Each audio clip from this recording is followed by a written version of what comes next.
حضورنا الكرام، والآن نبدأ حلقة النقاش الثانية، وهي بعنوان فرص استثمارية جديدة للشركات من خلال الاستثمار الجريء. ويدير دفة النقاش لهذه الحلقة الأستاذ سيث إدوارد هاوبن، المدير العام GSV لابس بوسطن.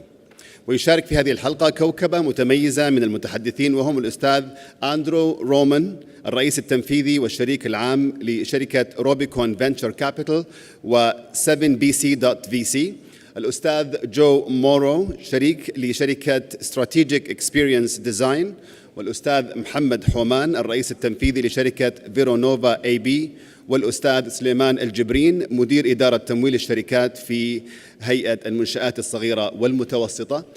أرجو من المتحدثين ورئيس الجلسة التقدم لبداية الحلقة.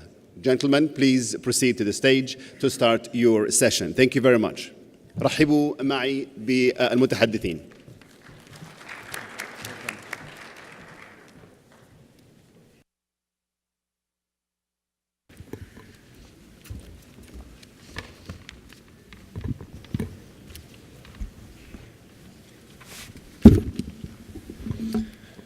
Assalamu alaikum. First off, thank you to Dr. Khalid and RVC for the hospitality and the opportunity to be on the panel today. My name is Seth Halbin. I'm the Managing Director of GSV Labs Boston. As Dr. Sinha said in the presentation earlier today, GSV Labs is a global innovation platform that helps accelerate startups and connect corporations and investors to the most promising startups of tomorrow. We have a great panel here today. The topic is venture capital as an opportunity for corporate investing. And the goal of the panel is really to have an engaging conversation around the topic of corporate venture capital, so we can better understand what it is, why corporations are doing it, how it plays in the ecosystem, how they're doing it, provide some advice for both entrepreneurs and corporations thinking about entering the space, as well as talk about where the trend is going. So we're fortunate today to have a world-class panel with a wide range of perspectives from both a global standpoint as well as a regional standpoint, both from the startup, corporate, government, and investing side of the subject. So before we begin, I'd like to just give each panelist 2 to 3 minutes to introduce themselves and tell us a little bit about their background. Andrew. Good morning. So my name is Andrew Romans. I'm a Silicon Valley-based venture capitalist. Before starting a VC fund, I was an entrepreneur. So I started technology companies myself. I've raised over $200 million of venture capital, and I've returned that money so investors made their money on NASDAQ IPO, as well as selling our companies via M&A. Are you able to hear me? What does that mean? Okay, good morning. I sounded pretty loud up here, but not enough for the whole room. So my name is Andrew Romans. I'm a Silicon Valley-based venture capitalist, and before I became a VC, I founded a number of technology companies that raised over $200 million of venture capital, including money from CVCs, or corporate venture capitalists. And I returned the money, so we all made money with exits on the NASDAQ, so IPO, as well as selling the companies via mergers and acquisitions, M&A. My primary business activity is Rubicon Venture Capital and 7bc.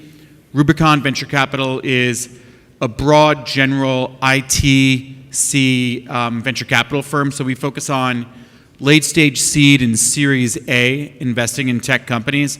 After a number of years, some of our companies are getting quite big and entering the multi-billion-dollar level, and so we're raising some money for SPVs to make late-stage growth investments in some of those. The other VC fund is 7bc, or 7 Blockchain Venture Capital.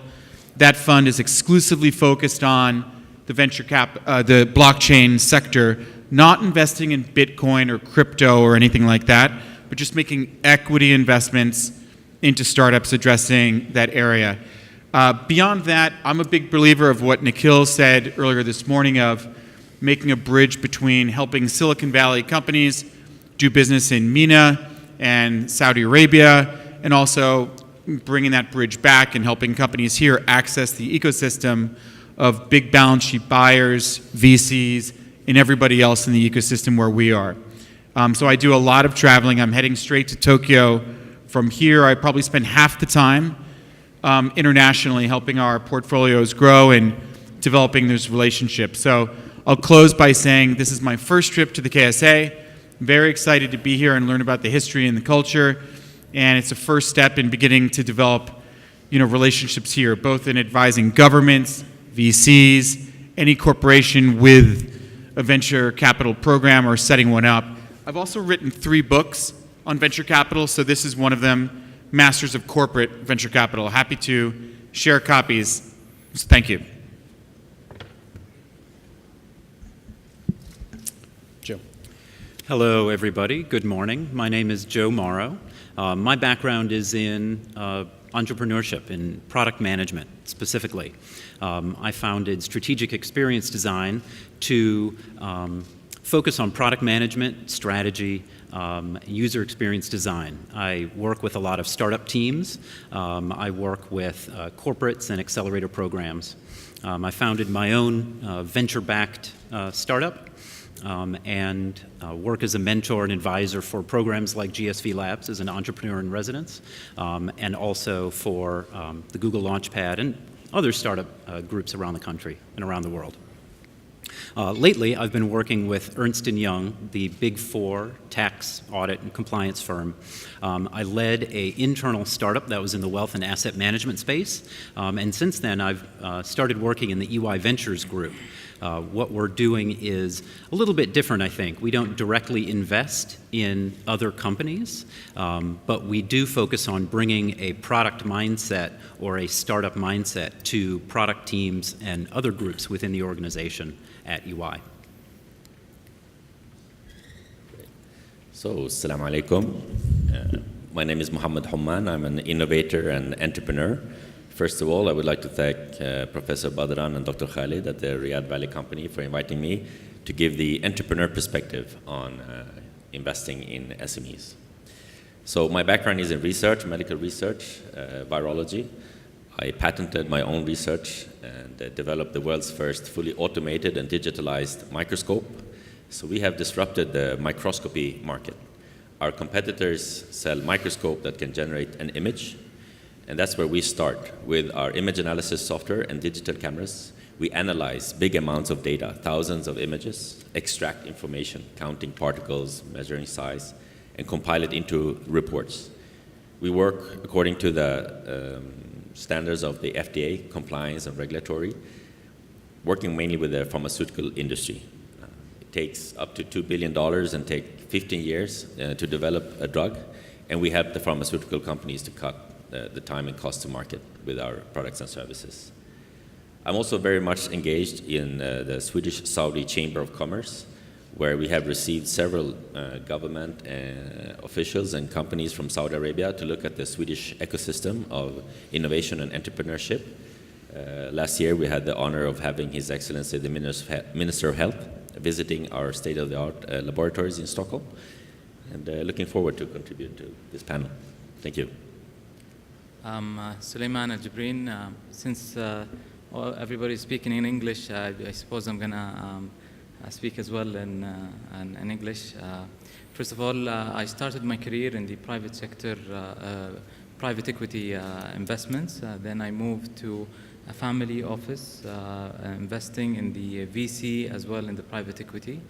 Then I moved to Munsha'at, and actually this is where we are getting in the VC investments.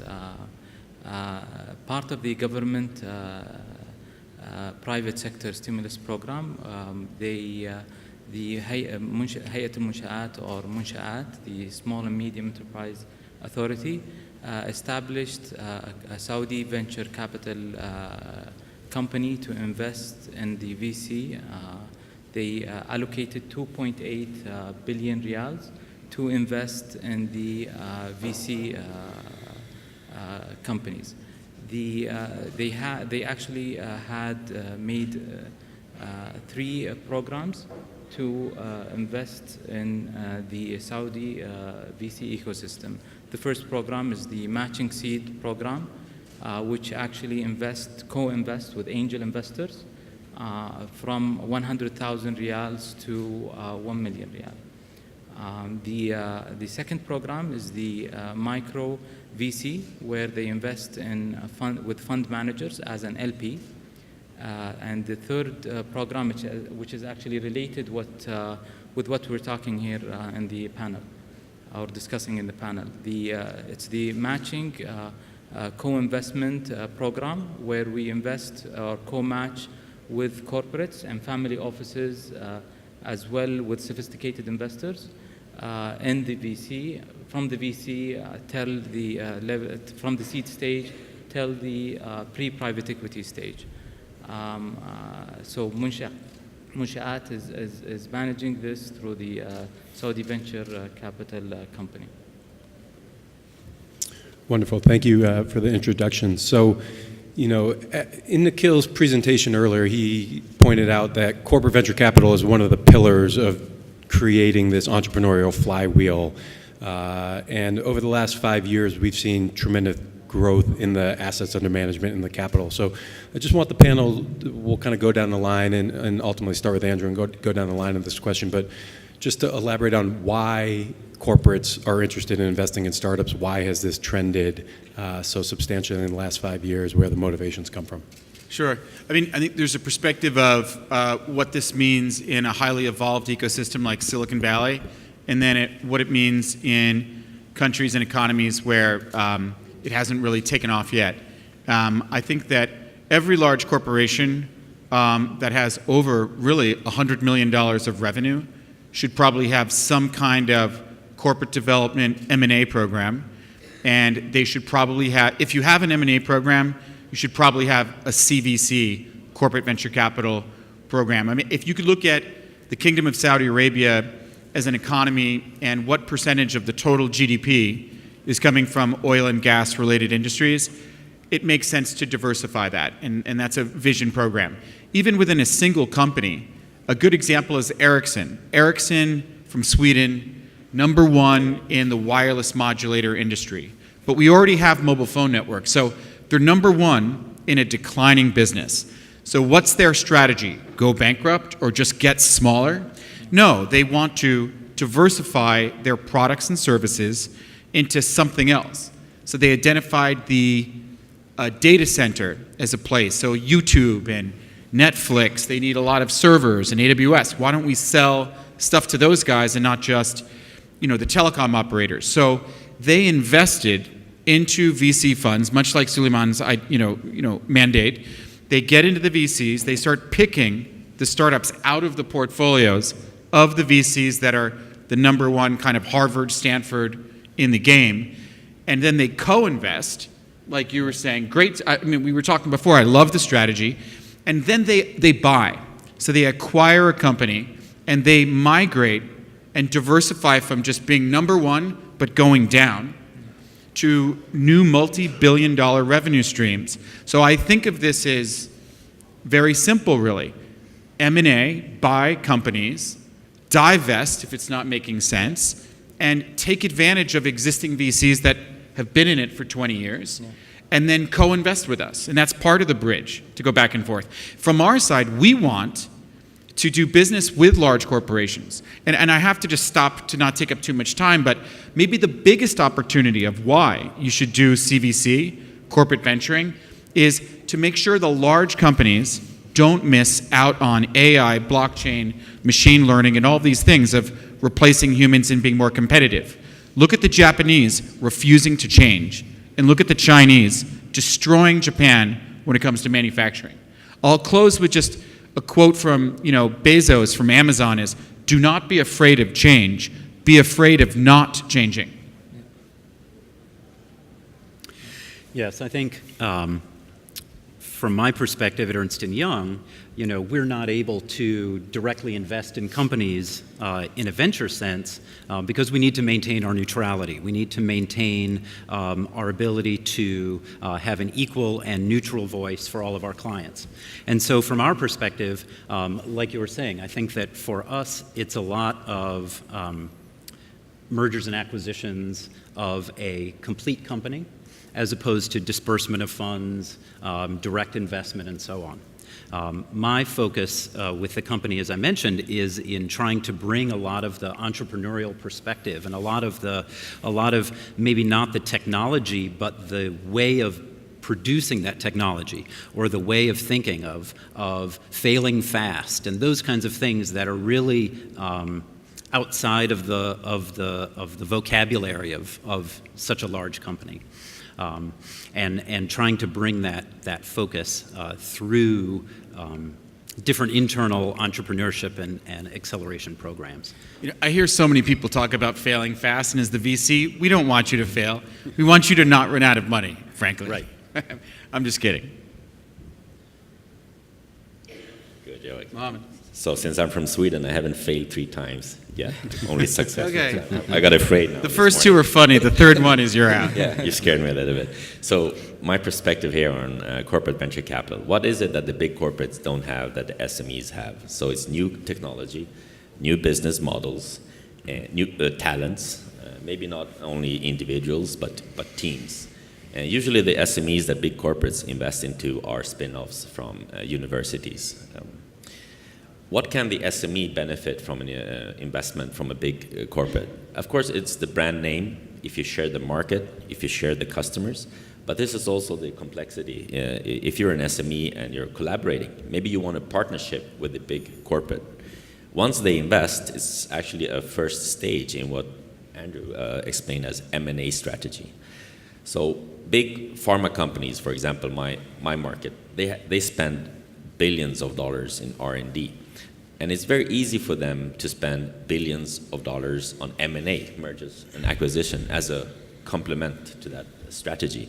And that is what we see last year, this year. As soon as something new pops up, for example, immunotherapy, the Nobel Prize last year, and we have managed to cure cancer, leukemia, then suddenly all big pharma companies compete and do crazy M&A, billions of dollars, just to get access to the new technology, the skilled teams, usually spin-offs from universities and so on. Myself, I have worked with both government funding, private investors, and VCs. And I am in a partnership with big corporates, and I'm currently discussing investments from my big partners. And it's actually very complex, and I can come back to it later. Actually, Mohammed, just to make a discussion, I'd like to jump in for a second. The healthcare life science industry, mainly the biotech drug discovery business, is unique in this CVC landscape, in my opinion. I think you had a number of large pharmaceutical companies that were facing patent cliffs. So they're selling some drug, they have an exclusive right to sell it for a high price, and it's going to go generic.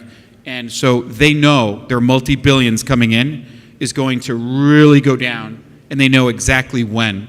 So the budget they had for R&D, buildings filled with people doing research, had to come down by 30% a year for like years in a row. And so but if they don't get new drugs to sell that they have the patents for, that they can sell at the high price, where does the business go? So they were forced to actually invest into VC funds, yet at the same time, for a financial VC like myself, we want, if you invest in my VC fund, and 3 years later I come back saying, invest in my next fund, but then you say, Andrew, you still haven't returned the money. You're doing this 15-year play with phase 1, phase 2, phase 3 clinical trials, FDA binary failure. You can go fail like 3 times ahead of you. It's tough for the financial guys. So almost no deal is getting done without a CVC. I think that the numbers range from like 20 to 40% in the United States. Markets like Japan, 80% of all venture capital financings have at least one CVC in it, and the other 20% are these keiretsu groups of companies or trading houses. So is Mitsui Sumitomo a CVC? I would almost argue it's a conglomerate, so yes. They're not financially driven like me. They're looking for strategic fit. So in your space, Mohammed, I would say that almost don't consider going to the financial VC without a strategic corporate ready to do business with you, and they're motivated to do it beyond me just trying to return cash and make the biggest IRR, cash-on-cash multiple I can make. Awesome. Suleiman, just love to give you a chance to. Just to answer this question from a local point of view, I believe because of the technology and the disruption that they make and for the corporates, they start, and the risk of taking them actually out of business, they started to invest in innovation and new market trends through actually allocating from 2 to 3% in the VC asset class.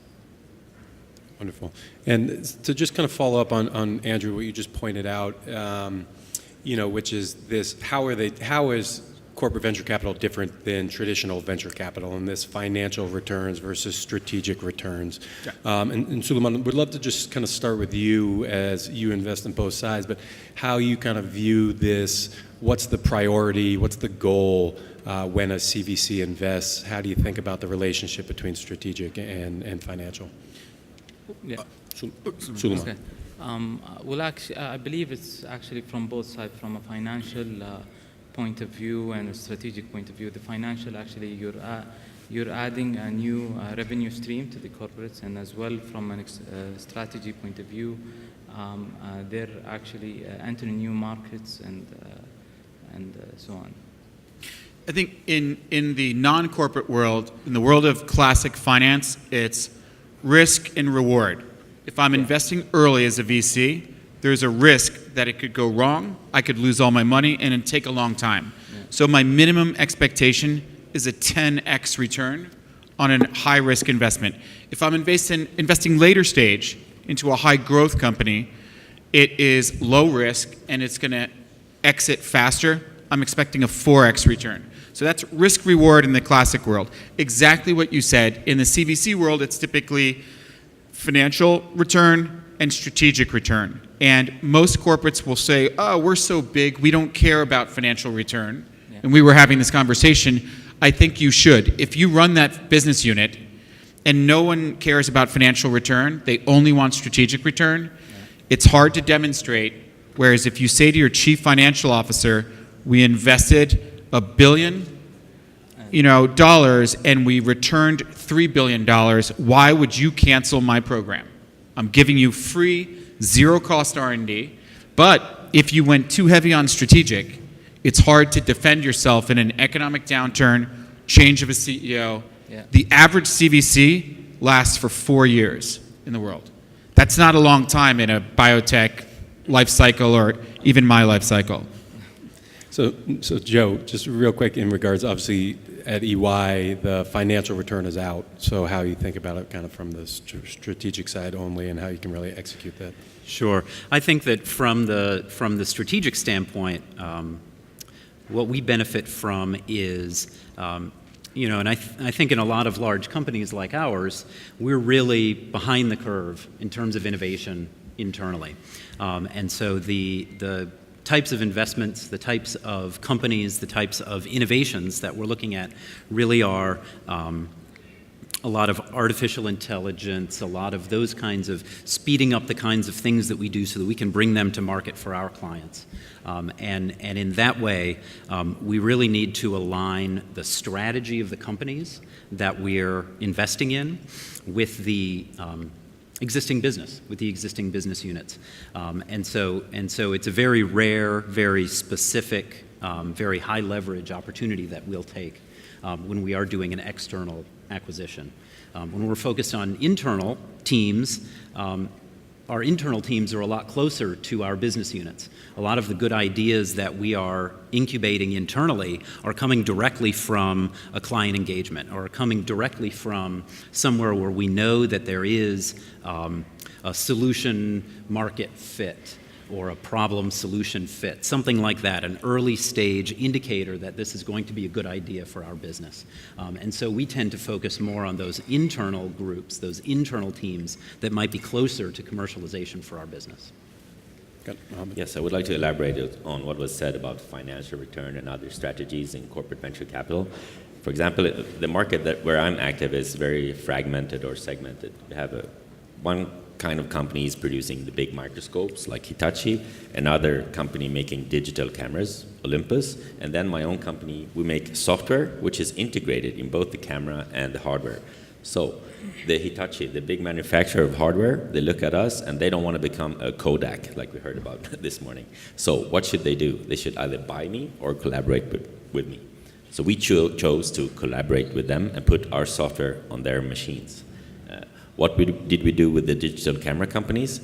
We started with the partnership, and in the end, we bought a company that makes cameras. So as a CEO, of course, I'm looking for a financial return, but it's also very, very difficult to work with several big corporates because they're very competent, they have big management teams, and as an SME or an entrepreneur, well, you have your investors, that's what they're good for, to help you out in these the strategic decisions that you have to make.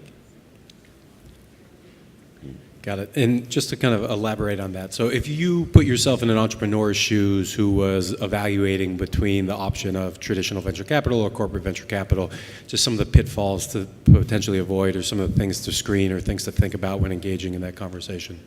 And Mohammed, I'd love from your vantage point as so the good thing with corporate venture capital is they understand the need for financial returns. I'm the CEO, I'm running my company, of course, and I have investors and I have to create value in the company as I grow. So the best marriage is actually if the SME and the big corporate share the same customer and there is an added value in your offer towards your customer. As a small company, it's also very difficult with the scale-up going international. So if you can tap into the sales and distribution network of a big company worldwide, that's a really big benefit because it requires a lot of time and big investments to go international. So, but one should be aware that as an SME, the big corporates, they look at their own benefits, not yours.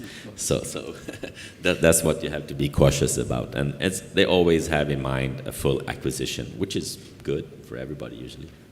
I raised about $38 million from Lucent Technologies, which was like a vendor of telecom equipment, and I needed it. So it made a lot of sense, in that example. I would think if you're in a market like Japan or potentially here, you want to make a target investor list of who is possibly going to invest in my startup, whether it's a financial VC, and make sure that they have invested in the KSA before and it's not some guy from Silicon Valley who only invests 30 minutes from where he lives in Palo Alto. And then if there are corporates that are under pressure to deploy money, that have access to customers that you can work with, that's great. Or government programs that are ready to match. If you get these guys saying, we'll match the angel, I'm 50% there. It's like me saying I've got a sovereign wealth fund ready to put in 250 million. I just need the other 250. I'm halfway there. So I would think that in a market like this, you probably want to know every CVC that's operational here, every accelerator, every program, and meet with all of them. It's hard work. But it's better to have a choice. Give yourself a choice of who to work with and who to partner with. Obviously, there's conflicts of interest throughout the world, but if there weren't interests, there wouldn't be a conflict. Opportunities. Awesome. So to kind of look at it from the other lens, would love to kind of just go down the line and get perspective. If a corporate today came to you and was thinking about starting a CVC, what are a couple pieces of advice? What are some lessons learned on how to structure it, how to set it up, how to think about it? So not only you can benefit from both the financial and strategic, and also support kind of what you say. So Andrew, if you would just start. So I've written a book on this. So I go through like a lot of stuff of how to structure it and what you should be trying to do. But are you saying if they came to me as a VC, or if they came to me as an entrepreneur, or if they came to me to advise them? If they came to you to advise them, okay. Lessons learned. Just right. Top 2, 3. Obviously, it's a complicated topic with a lot of subject here. Well, I would say start from top down. Get as much access to the true power in that corporation as you can. Because what you do not want to do is be a very junior person who manages to get capital, invest it, and when you try to get a partnership with a business unit to be a reseller or a customer, the head of the business unit is going to push back and say, I don't want to risk my reputation and use your billing system or your blockchain thing, because that's not how we do it. We do it like this. So there's going to be resistance. If you can be top down, you can say, well, the very top CEO is behind this CVC. You do that or you're out of here. So go from top down. I would also say try to structure it so you get a long-term 10-year commitment, not just 1 year, 2 years, 3 years, 5 years. Get 10 years of committed cash, so every year you've got that budget, and secure that as well as you can. And then I would structure it off balance sheet. You want to be able to invest and divest and not get stuck inside of the corporation. You want to avoid the legal department and use some of the lawyers that are here tonight that do corporate securities work. Avoid your own, legal department, and make sure you're getting a balance of strategic, and financial return. And you might want to buy your way into the scene. If you were trying to get into Hollywood movies, invest in the top guys that do it, and then they'll get you lunches. So it's like legal bribery. Invest in the other ones, and now those guys have lunch with you and introduce you and make sure you're avoiding mistakes. You don't want to be in charge of a CVC, and it's a big ship that sinks to the bottom of the ocean. And it's not that hard to sink one of these. Yeah, I'll build off of your answer actually in two specific ways. One of them is in making sure that your goals and objectives for the fund or for your activities leverage, I'll call it your brand identity, leverage who you are as a firm, as a company, to make sure that there's good alignment between the type of companies and the type of entrepreneurs and teams and ideas that you are going after and who you are in the market so that they know to come to you. That, I think, is something that we're focusing on because it streamlines, I think, when I was talking earlier about being closer to commercialization. We want to make sure that the types of funds and the types of groups that we work with, that we partner with, are aligned to the kinds of strategies that we have as a business, as a firm. So that first one, branding. Joe, panels where everyone agrees bore me, so I'm going to challenge you a little bit. But yes. I agree with you first that says that step one is decide at the board level with the CEO and the top people what is the objective. So what's our constitution? Are we trying to move from wireless operator into data center, and then set the investment strategy to achieve it. But a big mistake is you say, what are our resources and capabilities? Let's leverage that. So what, is Ericsson just going to invest in more wireless stuff? That's one of the biggest classic mistakes I see in corporate venture capital. Yep. They invest in startups that are doing the same products and services that they sell. So what, is Saudi Aramco going to increase its exposure to the oil and gas industry, or are they going to diversify into everything, which they probably should? So this is a very common mistake. And if you take money as a CEO of a startup from Verizon Wireless Ventures, which I think is a foolish name, you've just shut down the door to doing any business with AT&T Wireless, Sprint, or T-Mobile. So you've alienated a big part of a big market, and you've placed your bet that you're only doing business with Verizon. So I think a mistake a lot of corporates make, in my opinion, is they stay in the same business when the whole point was to reach outside of their slow, not innovating large corporate cubicles and access startup innovation where Nikhil says everybody wants to work, and get that back into the corporation. So if you're too focused on, we're an automotive company, we only invest in self-driving cars, you're missing the whole point, in my opinion. Sure, and I think that the what do we want to be when we grow up kind of approach to starting the firm's funds or objectives is something that that I think is important when I refer to branding, for sure. I think that another aspect to the kinds of companies that I see as being attractive in terms of investment or acquisition would be things that fall outside of kind of our core business, right? 2, 3 adjacencies away from what we know today, either in terms of customer or in terms of core value proposition or in terms of space or sector. And those are good areas, again, a part of what we're trying to focus on a little bit as well. And I also want to echo the point that you were making about partnering instead of trying to do everything yourself. trying to leverage folks who have been there in the industry before, who have set up funds and firms, set up, in our case, accelerator programs, and that sort of thing, so that we don't have to fail in the same mistakes over and over again for groups and companies that have come before us. Linked to what you said about growing up and understanding the investor ecosystem. So when you start a company, you usually get soft funding like government grants, then you go for private investor, angel investors, then you get more professional investors. But what they all look for in the end is either an IPO or a trade sale. So trade sale, that's usually to a big company. So the phenomenon with corporate venture capital is only good for all the SMEs, because the corporate venture capital would just accelerate and give more M&A transactions. What we see, though, the trend is that there's more and more corporate venture capital, of course, and more early stage investments or acquisitions of SMEs, just because the big corporates, they're really desperate to get their hands on the newest technology as soon as possible, because there is a competitive advantage of buying early. Well, to elaborate on your answer, well, I believe it depends on how is the startup is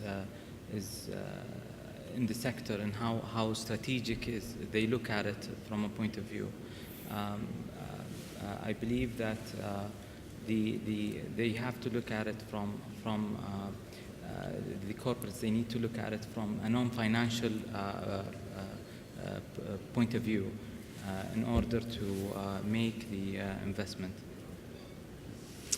So, Mohammed, to your point of corporates buying early, Yes. And just tying it, do we think that's a good thing for an innovation ecosystem? Is that a bad thing? Obviously, you know, to Nikhil's slides earlier, the pace of digital transformation is compressing and accelerating. Yeah. So the thesis would be you're going to see more of that. Yeah, so we see more transaction, and what another phenomenon, not only corporate venture capital, is serial entrepreneurs.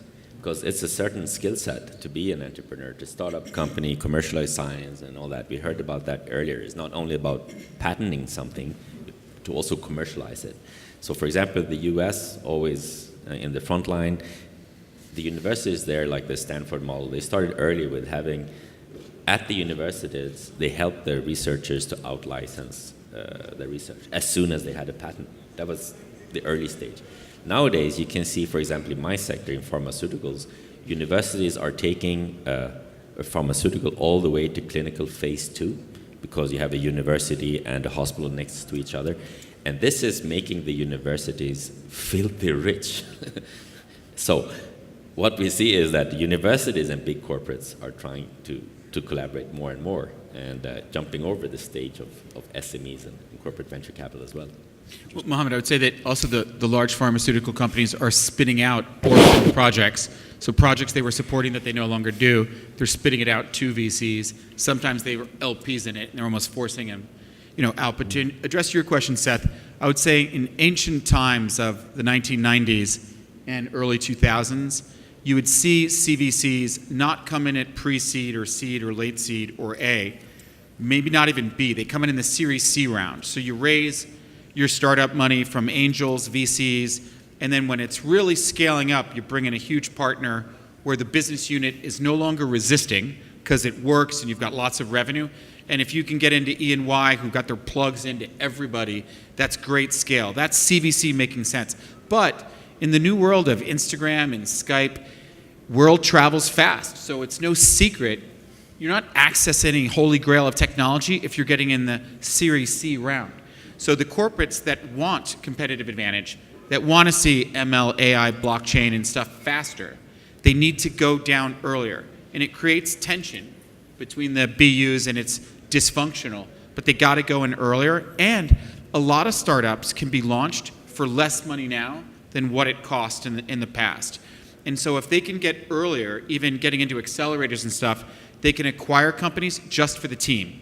So if they want to hire blockchain engineers, they might just buy a blockchain company before the Series A. So we've really changed from the ancient times of coming in at Series C to it was good for the corporation to start going downstream a bit earlier. And from my perspective, I like it the more options I have in business. If I've got a corporate trying to buy my startup all the time, that gives me leverage to raise more money from a family office or another VC. So that's only a good thing. I don't have to sell if I don't want to. Mohammed, you have a Yeah. point? Well, it's a good thing to be acquired by a big corporate. Don't misunderstand me. I just wanted to make another observation. I was in China 1 week ago, and there you can see big corporates and corporate venture capital really working together with the government. They're really, really working hard to attract entrepreneurs and SMEs to China, to the different regions. So you get a lot of support and funding from regional governments. And what they have is the big corporates, the Chinese companies that are on the Chinese stock exchange. They invest heavily in SMEs just to make them come over, bring the talent pool, bring the tech transfer to China.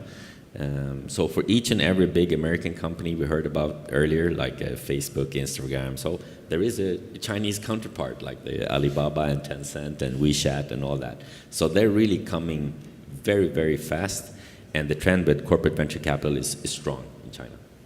Absolutely. Interesting. And Suleiman, I'm curious kind of your vantage, obviously sitting at the SMEA and kind of, it sounds like very much partnering with corporates and obviously from the government perspective, how you think about your allocation and partnering with the VCs versus partnering with the CVCs and just how you kind of balance all of the portions of the ecosystem. Yeah. Part of the Munshaat or the SME program, investment program, we're investing and co-matching with the corporates. For example, we just actually signed a fund with SABIC of a 100 million Riyal corporate investment, and that was signed almost a month and a half ago. It's targets to invest in the VCs in the petrochemical, since SABIC is a petrochemical company. So it's actually we're investing with the corporates in their sectors and to encourage them to actually invest in the small and medium enterprises. And with corporates, we're actually giving some incentives as well to make them take the risk in those kind of investments. Makes sense. I'm going to ask one more question, then we'll open it up to the audience for questions if there are any. But you know, to just kind of peg the trend. So I think the numbers are pretty staggering. So 5 years ago, there were 60 corporate venture capitalists. Today, there are 550. 5 years ago, I think the number was 10 billion under management, and now it's 30 billion under management. So where does it go from here in the next 3 to 5 years? What do you think the trend is? More players enter if we have a little turn in the market, does it reset, or how do you see this trend continuing over the next couple of years? Well, I'd say like, what's the birth rate and what's the death rate, and then what's the AUM, assets under management, actual amount of capital. I think that the death rate will continue, that people tend to get a job at a CVC being paid a salary, and their bonus is tied to the performance of the corporate. And they see a guy like me investing with them and getting paid, 2% management fee and 20% carry of the profit, and they want to leave that corporate. So the team, when we're talking about how to structure it, is pay market rates of some kind, or else the team will leave. The longer someone stays at the CVC, the less talented they are. The talented ones get away and make more money. So the talent is one of the main issues. The other thing is economic downturn or change of CEO. These are why the average CVC is dead after about 4 years. There's a few outliers like Intel and Qualcomm that view it as their DNA and they'll never leave, but that's an issue. I think that we are seeing a lot more. In China, where I'm very familiar, the state-owned enterprises are really running things. It's centrally organized, and they're hitting it better than anybody. So their system is perfect for this whole thing. And I think it's a good model to consider for maybe here as well.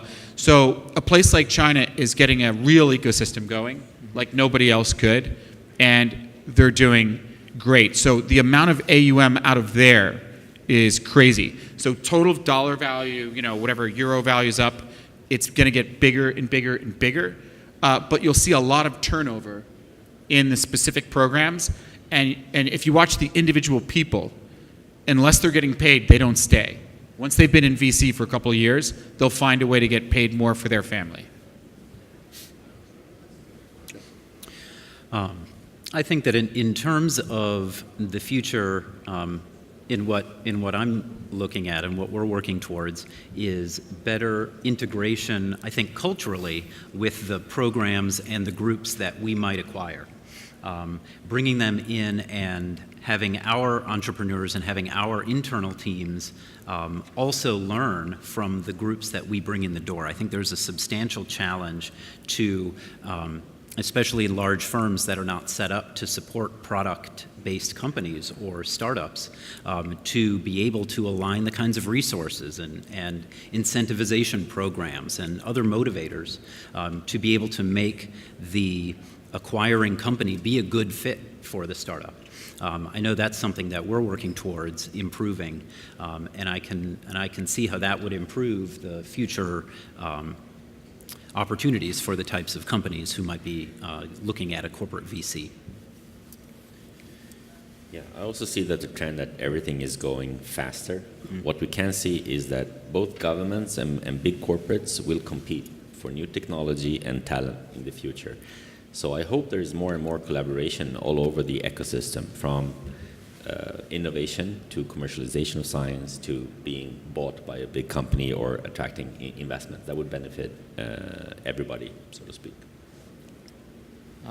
Well, I believe in Saudi Arabia the CVC investment will grow in the coming years due to the disruptive innovations that transform the market trends. So I believe that we'll see more CVC investing in innovation and market trends. Thank you. So would love to open it up to the audience if there are any questions. If we could just provide a microphone, please.